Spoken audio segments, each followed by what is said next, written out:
What's up, YouTube? It's Will from Forge coming at you today. First off, thank you so much for taking the time to watch.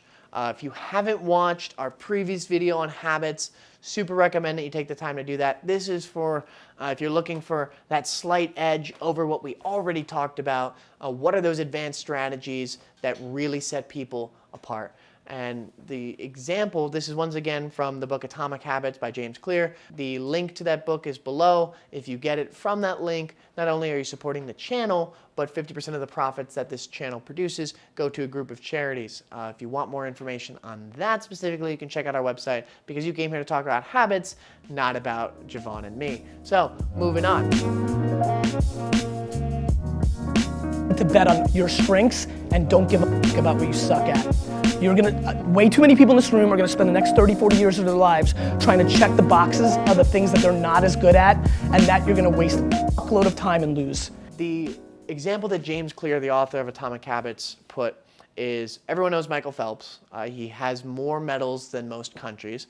And then there's a name that not a lot of people know, but people who are in the middle distance, long distance running would know, Hicham El Guerrouj, a Moroccan Olympic runner.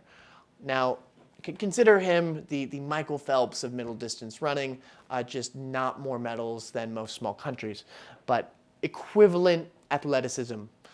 Now, Hicham is about 5'9", Michael Phelps is 6'4". So Michael Phelps is 7 inches taller, but they have the same length of legs. They're both complete genetic anomalies. Hicham El Guerrouj has incredibly small torso, incredibly long legs for someone of his height, and Michael Phelps has the opposite. Having long legs, short torso is ideal for running. Having long torso, short legs is ideal for swimming. I have a body much more like El Guerrouj, and I am the frickin' worst swimmer, but I'm actually a pretty good runner. So there's this concept that we do have things that we're naturally good at.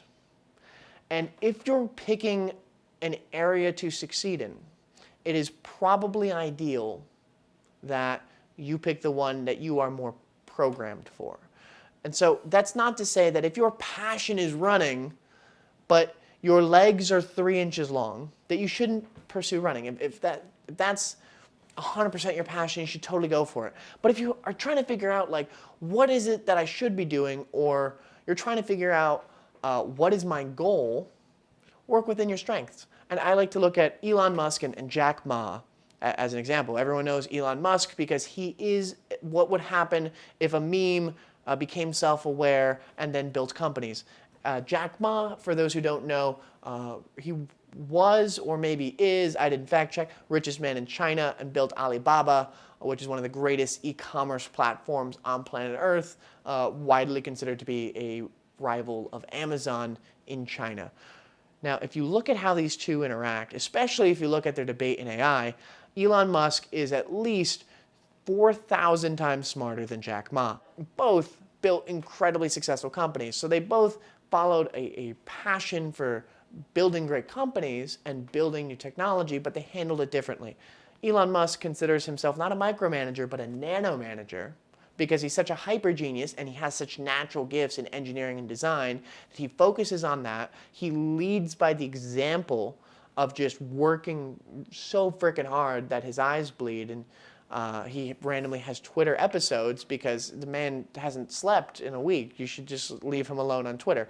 That is how he handles building those successful companies from his strength. Jack Ma, if you look at the speech that he gave to his company when it was just like 10 people in his apartment, and we'll throw the link for that down in the description, one of the greatest speeches I've ever heard.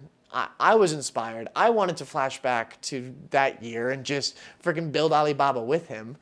And that's his strength. It's gathering great people and leading them with just this inspiration and this energy and this vision. If you look at how Elon Musk speaks on stage, we don't really listen to him because of his speaking prowess. We listen to him because, holy crap, he did what with a rocket and a car? And his engineering and his design abilities are what allow him to lead. Well, Jack Ma's more his inspiration. Both got the same outcome, but they locked into their strength. So working within your genes, there's a principle called the Big Five. It referred to Ocean. It's the 5 main areas of personality and temperament: openness to experience, conscientiousness, extroversion, or like how outgoing are you. There's neuroticism, and then there's an A, which I'm completely blanking.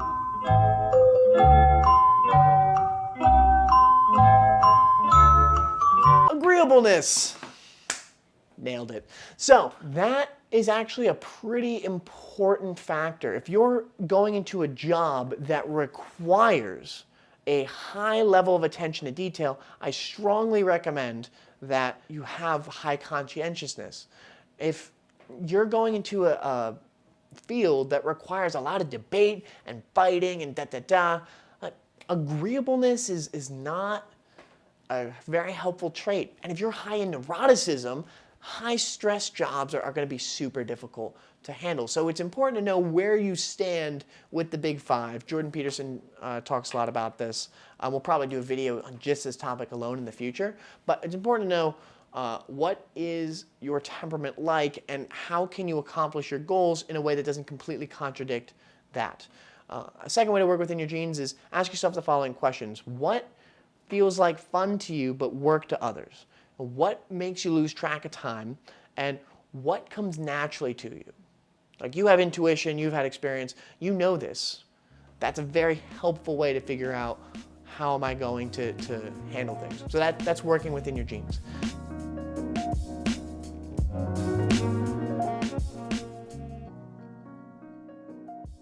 For those of you who somehow don't know the story of Goldilocks, I guess you grew up under some rock somewhere. It's the idea that a little girl snuck into a bear's home and ate their food, but was like, hey, this is too hot, this is too cold, this is just right. Habits work the same way. Habits that are too easy, you get bored with. Habits that are too difficult frustrate you and make you quit. That's actually how video game designers plan to structure their games. Games that are too easy, that have no real consequence from like dying, those games tend to suck and are fairly boring. So if there's some kind of difficulty involved, but not a game that's so hard that you won't complete it, that tends to be the most enjoyable video games. The same is true of habits. You want to make sure you're in that middle ground. Then there's a concept of deliberate practice. It's the idea that every habit is a precursor to the next habit, right? Being in a habit, say you want to do pull-ups, right? Or you want to do muscle-ups, right? That's the idea. Is that, well, there are multiple habits. If you can't even do a pull-up, you should probably get in the habit of, it's the idea of something called a negative pull-up, where you jump up to the bar and slowly lower yourself. And I'm going to bend my knees and slowly lower. And then you can build a habit of doing pull-ups, and then you can get into a habit of attempting muscle-ups. To force a transition. Needless to say, it didn't work either. And then doing actual muscle-ups. 3. Every habit is a precursor to another one. You want to keep stacking them. Consider it like leveling up in a video game, because we need more video game analogies. And the last is making sure you have a flexible identity. If your identity is tied to any specific habit, by breaking that habit, you might mess yourself up. This is why when we had our video on defining your purpose, link in the description below, the idea is, hey, you don't want an identity that can be stripped from you. You want it to be as cemented as possible. Otherwise, it's very difficult to recover. Hugely recommend that you check that out. You check out the Forge app to go through the different habit tracking activities. Please give us a like and subscribe below. With that, guys, go implement these strategies. Work within your genes, Goldilocks rule, deliberate practice, and flexible identity. Love you all. Catch you next time.